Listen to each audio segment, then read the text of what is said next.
Hey guys, we're going to try to do a live stream here from the airport. I have just a little bit of time before we have to board. But technically, I'm supposed to be in Fiji right now.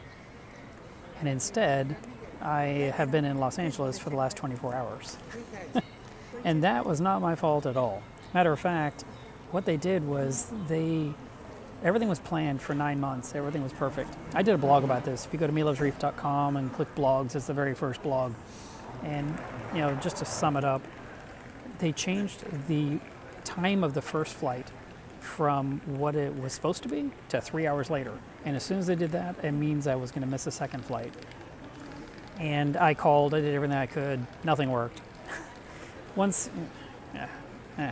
Bottom line is, I'm going a day later than planned, and I am just going to enjoy what I can while I'm there. I hate that I lose a day. I've already talked to my friends that are there, and they are already rearranging Sunday's dives so I can be included as soon as I land. And I'm excited about that. But I wanted to ask the question, what is the furthest you've traveled for to go see a natural reef in the ocean? I realize we can all say, oh, there's a natural reef in my living room. But I mean, you know, have you been to Florida? Have you been to Indonesia? Have you been to Tahiti? Have you been to Fiji? And so I did some Googling, and I wanted to see how far I was going to go.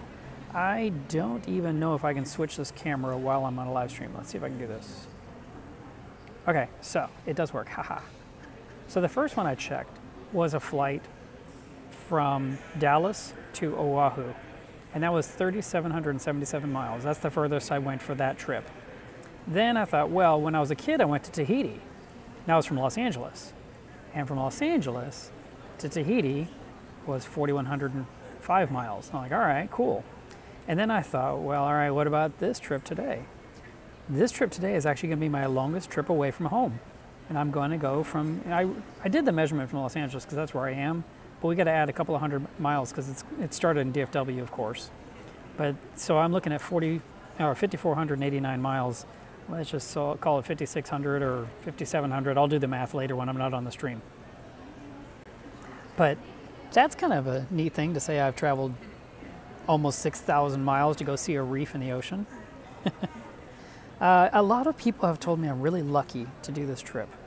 And I gotta say, I don't really feel lucky, and I don't even understand the mentality behind it, because I've been wanting to go for a long time, but it wasn't a necessity, and I guess I hate to waste. You know, everything has to matter to me. And my best friend is getting married in Fiji, and so that is the reason I'm going on this trip.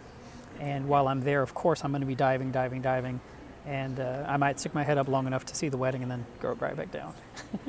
I was joking. I want the biggest air tank so I can just stay down indefinitely. And then I thought, no, I want something better than that.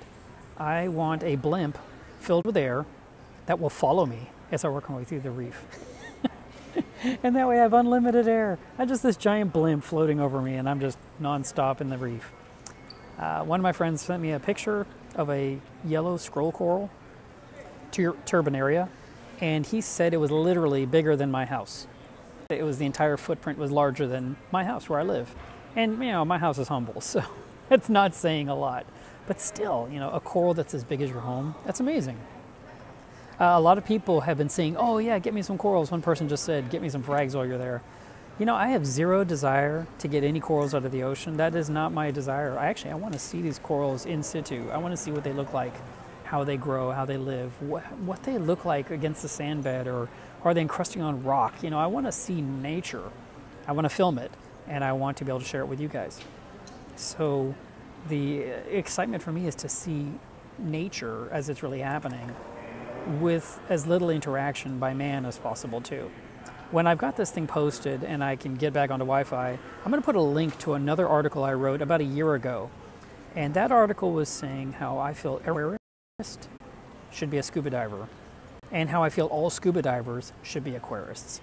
And the reason I feel that's so important is because as divers and aquarists, we really know the livestock, we really know the animals well, and we are super careful not to damage anything. And I don't feel like the recreational diver is that way. So rather than me saying something that's going to offend someone in this video, because I don't want to do that at all, I'm not trying to be negative, I just feel like aquarists seem to care more about what they're visiting. Way more than, you know, people that say they're eco-friendly or, you know, that are just, they're diving and they want to explore. I think we care about every little tiny critter, and we're super cautious not to disturb anything as we dive or as we snorkel, as we free dive. So I want you guys to read that and give me your feedback on that as well. Other than that, I think I'm just going to wrap this up because, like I said, I don't know how much longer I'm going to have this Wi-Fi. I only got it for, you know, a fixed amount of time, and I want to make sure this went through. It even says very bad connection on my screen. But thanks for tuning in for a little bit. I'll be back in a week, and I hope to have some really nice videos to share with you guys.